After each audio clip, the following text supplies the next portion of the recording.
हाय viewers. कल हमने समझा था भाषा कैसे भारत में आई, कैसे राजभाषा बनी। भाषा का संपूर्ण स्वरूप कल हमने समझा दिया था आपको, और भाषा का सारा इंट्रोडक्शन क्लास कंप्लीट हो चुका है। अब हम आते हैं वर्णमाला, अल्फाबेट्स पर। वर्णमाला होती क्या है, वर्णमाला कैसे बनी है, ये समझाते हैं हम। वर्णमाला भाषा की सबसे छोटी इकाई है, मतलब भाषा का सबसे छोटी इकाई वर्ण कहलाती, जो कि वाक्य से शुरू होकर उपवाक, और उपवाक से पदबंध, पदबंध से छोटी पद, और पद से छोटी अक्षर, और अक्षर से छोटी वर्ण। मतलब वर्णमाला भाषा से शुरू होकर उपवाक, उपवाक से पद, पद से अक्षर, अक्षर से वर्ण, ये सारा स्वरूप वर्णमाला का है। वर्णमाला कहते किसको है? वर्णमाला इन सबको मिला जुला कर जो स्वरूप बनता है उसे वर्णमाला कहते हैं। जैसे क्वेश्चन आ जाता है कि भाषा की सबसे छोटी इकाई को क्या कहते हैं? भाषा की सबसे छोटी इकाई वर्ण कहलाती है। और इन सबसे मिलजुला कर भाषा, उपवाक, पदबंध, पद और अक्षर, इन सबको मिलाकर अपन क्या कहते हैं? इन सबको मिलाकर हम वर्णमाला कहते हैं। जैसे राम शब्द रा और माँ दो शब्दों से मिलकर बना है राम शब्द। राम शब्द में अक्षर तो दो हैं लेकिन वर्ण चार हैं। कैसे? रा, छोटा बड़ा आ, फिर छोटा माँ, और फिर छोटा आ। तो जैसा कि आप समझ रहे हैं कि अक्षर तो दो हैं, अक्षर और वर्ण में बहुत अंतर होता है। अक्षर पूरा भी हो सकता है और आधा भी हो सकता है, परंतु वर्ण अलग अलग होते हैं। सबसे अच्छा उदाहरण इसका राम ही है। जैसे राम, रा व मा, दो अक्षर हो गए, ये तो दिखाई दे रहा है, परंतु वर्ण अदृश्य रूप से है। छोटा रा, बड़ा आ, मां और आ। अब वर्णों के व्यवस्थित समूह को ही वर्णमाला कहते हैं। अब आते हैं अपन मानक हिंदी की वर्णमाला में कितने स्वर होते हैं, कितने व्यंजन होते हैं, इस पर आते हैं अपन। हिंदी एक वैज्ञानिक भाषा है, इसका अंदाजा हमें वर्णमाला से ही लग जाता है कि वर्णमाला के आधार पर ही हमें हिंदी की वैज्ञानिक होने का प्रमाण मिल जाता है, और हमें समझ में जाता है कि हिंदी एक वैज्ञानिक भाषा है। मूलतः हिंदी के उच्चारण के आधार पर, मूलतः हिंदी में उच्चारण के आधार पर 35 व्यंजन, 10 स्वर, कुल मिला के 45 वर्ण होते हैं उच्चारण के आधार पर। परंतु लेखनी के आधार पर वर्णों की संख्या अलग अलग है।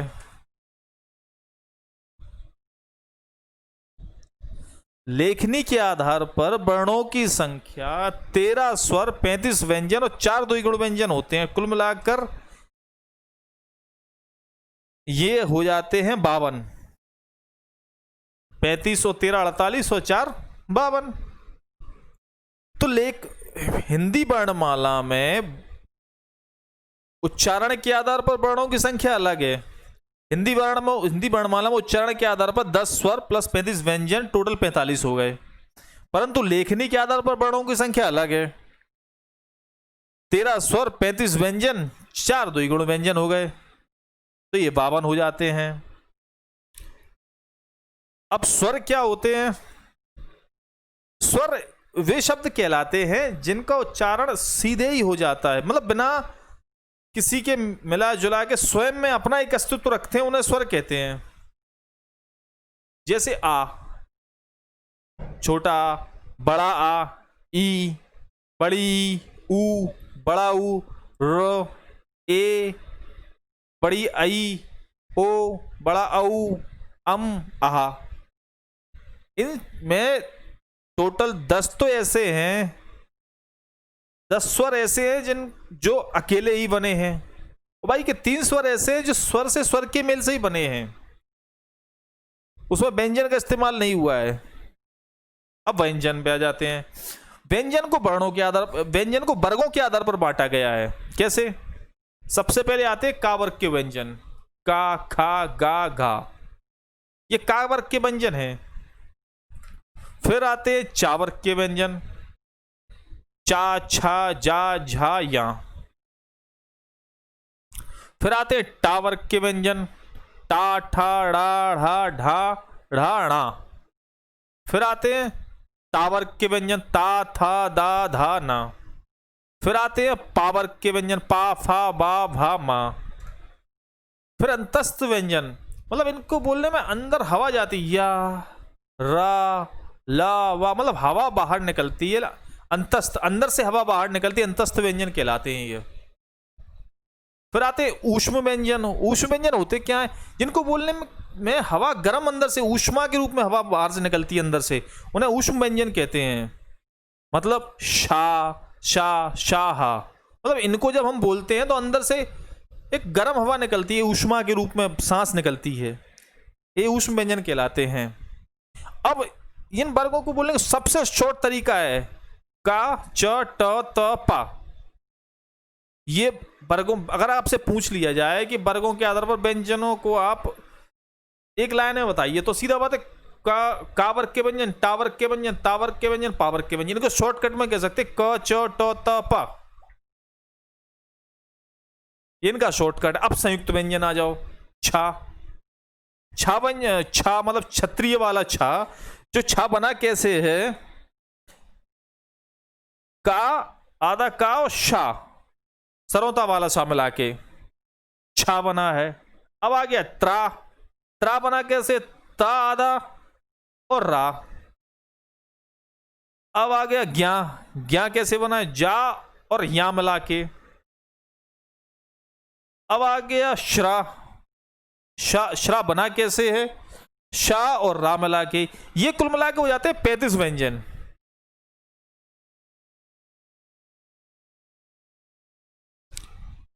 आज हमने आपको व्यंजन की तो पूरी क्लास दे दी और स्वर की पूरी क्लास दे दी।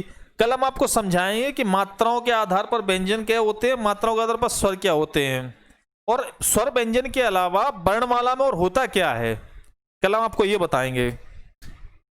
सो आज का आप लेसन ध्यान से, क्योंकि ये बेसिक है वर्णमाला का, इसके बिना आप आगे नहीं पढ़ पाओगे, आगे बढ़ नहीं पाओगे। और इसमें क्वेश्चन आते हैं, पेपर में क्वेश्चन आते हैं कि का वर्ग के व्यंजन बताइए, आप का वर्ग के कौन कौन से व्यंजन हैं। अब उन्हें आपको 4 ऑप्शन दे दिए, जैसे खा, छा, ठा और था। अब इसमें आपको छांटना है कि का वर्ग के व्यंजन क्या है, तो का वर्ग का व्यंजन इसमें होगा खा। जैसे आपसे पूछ लिया चा वर्ग के व्यंजन क्या होते हैं, उन्हें 4 ऑप्शन दे दिए आपको, जा, था, फा और रा। अब इसमें आपको चा वर्ग के व्यंजन छांटने हैं, तो सीधा सीधे जा आ गया। ऐसे ही क्वेश्चन बन के आते हैं उन्हीं के आधारों पे। और हाँ, सबसे इंपॉर्टेंट क्वेश्चन क्या आता है इसमें कि उच्चारण के आधार पर कितने वर्ण होते हैं, इनमें कितने स्वर होते हैं, कितने व्यंजन होते हैं। तो इन उच्चारण के आधार पर आप सीधा बिना कंफ्यूजन के लगा देना का उच्चारण के आधार पर 45 वर्ण होते हैं, इसमें 10 स्वर होते हैं और 35 व्यंजन होते हैं। फिर अगर क्वेश्चन आ जाए आपको कि लेखनी के आधार पर कितने वर्ण होते हैं, तो अब लेखनी के आधार पर क्या, तो बोल देना 52 वर्ण होते हैं। प्रश्न अगर आ जाए लेखनी के आधार पर कितने वर्ण होते हैं, तो लेखनी के आधार पर 52 वर्ण होते हैं, जिसमें 13 स्वर, 35 व्यंजन, 4 द्विगुण व्यंजन होते हैं। तो ये बेसिक क्लास है वर्णमाला की, इसको अच्छे से आप रटें और अपनी, आपके पास जो भी किताब, उस किताब से आपको पढ़ना है, इसको अच्छे से पढ़ना है। शुभ रात्रि, शब्बा खैर, धन्यवाद, जय हिंद।